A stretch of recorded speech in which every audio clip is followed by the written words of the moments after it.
اسلام قبول نہیں کر رہا تو قتل کر دیتے، لیکن کہاں واپس چلے تو کیوں؟ مولا بتانا چاہتے جسے خدا نے زندگی کا حق دیا ہو،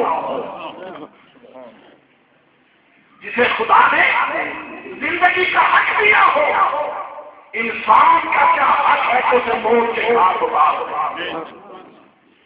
انسان کا کیا حق ہے کہ اسے، یہی تو کربلا کا مقصد ہے۔ رب اکبر کی قسم، اگر یزیدی سمجھ جائے اس فلسفہ اسلام کو تو اسلام پر نام نہ ہوگا، اور پھر نبی زادیاں قربانی کے لیے یوں کوفہ اور شام کے بازاروں میں ہوائی نہ جائے۔ آج میں جس مصائب کا ذکر کرنا چاہتا ہوں یہ وہ مصائب ہے کہ جب فرزند رسول ایک مقام پہ پہنچا نا، گھوڑے کو کہتے ہیں چل، وہ چلتا نہیں، کہتے کئی گھوڑے بڑے امام، لیکن جو گھوڑا بھی آتا وہ آگے حرکت نہیں کرتا۔ امام فرماتے ہیں یہاں مسیح کی بستی کے لوگوں کو انہیں بلایا گیا، کہا اس زمین کو کیا کہتے ہیں؟ کسی نے کہا اسے غابریہ کہتے ہیں، کسی نے کہا اسے نوا کہتے ہیں، کسی نے کہا اسے فراق کہتے ہیں۔ مولا نے پورے سے پوچھا اس کا کوئی اور نام بھی ہے؟ اس نے کہا اسے قرب و بلا کہتے ہیں۔ اجر و قبر اللہ، اجر و قبر اللہ۔ اللہ تعالیٰ آپ کی عزت کو محفوظ رکھے۔ غم حسین پہ آنسو بہانے والوں، اللہ غم حسین کے سوا آپ کو کوئی غم عطا نہ کرے۔ رب اکبر کی قسم آپ کی شرافت کی، آپ کی ایمان آپ کے ایمان کی یہی دلیل ہے کہ حسین کا نام سنتے ہو تو آپ کے آنسو آنکھوں سے ٹپک نکلتے ہیں، یہی ایمان کی علامت ہے۔ بس اللہ جب سنا نا اس کتاب کو بلا کہتے ہیں، مولا چھوڑے چھوڑ اتر آئے اور کہتے ہیں یہی پہ خیر نکالو، یہی ہماری منزل کا نام ہے، یہی پہ ہم نے ربا ہونا ہے، یہی پہ ہم نے سامان ہونا ہے، یہی پہ قبر شہید ہونا ہے، یہی پہ اصغر میں تڑپنا ہے، یہی پہ آدم کے ٹکڑے ٹکڑے ہونا ہے، یہی پہ خیر نکالو۔ کہا میرا بنی اسد کے لوگوں کو بلایا، کہا دیکھو میں تمہاری زمین کو خریدنا چاہتا ہوں، میں تمہاری زمین کو خریدنا چاہتا ہوں۔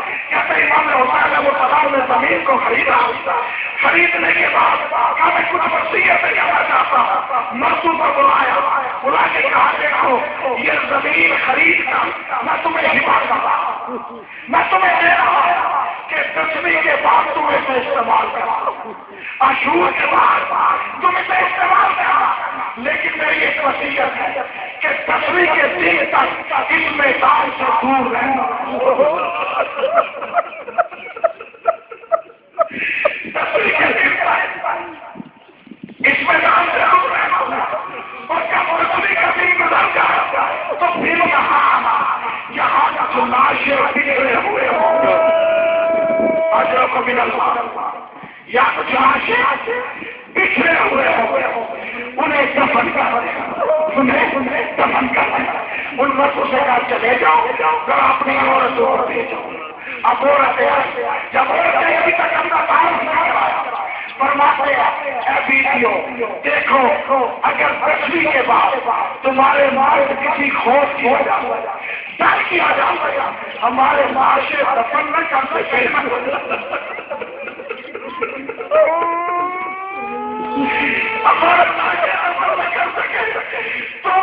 تم کسی بہانے سے میدان میں چلے آنا اور ہمارے معاشرے کو تباہ کر دینا، اور واپس چلے جاؤ اور اپنے بچوں کو بھیج دو، اپنے بچوں کو بھیج دو۔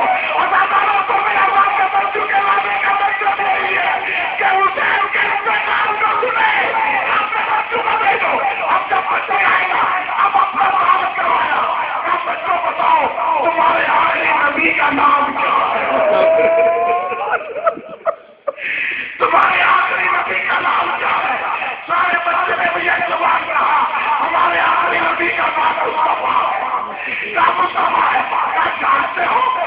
اس مصطفیٰ کی حال کیا تھی نہ جانتے ہیں. اس کی ایک ہی بیٹی تھی جس کا نام فاطمہ ہے. اس کی ایک ہی بیٹی تھی جس کا نام فاطمہ ہے. نہ چلو جانتے ہو کہاں میں اسی فاطمہ کا بیٹا ہوں.